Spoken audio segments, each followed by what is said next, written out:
Hello. So bali, ito po yung aming prospect map po. So bali, ang na-prospect mo namin is around po Concepcion, General Luna Street, which is part po siya ng District 1 ng Malabon City. So bali, ang na-visit po namin at na-deal ay yung po yung mga kilalang mga at sikat po na mga establishment po. Katulad po ng mga resto dito po na mga sikat, pinupuntahan po ng mga tao. So bali, kasama na rin po sa mga na-prospect namin yung mga food establishment din po na kakasimula pa lang or mga yung kakabukas pa lamang po.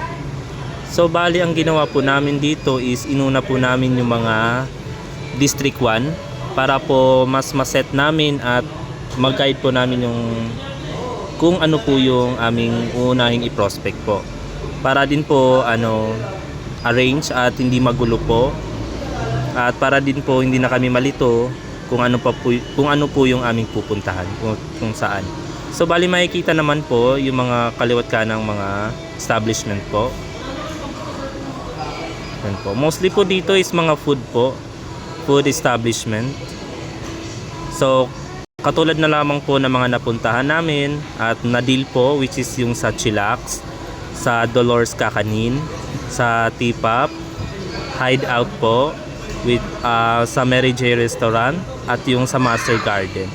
So mostly naman maayos naman po naming na deal at na prospect yung mga establishment na yan. Maayos po namin silang nakausap at mostly naman po sa kanila is mag-go po.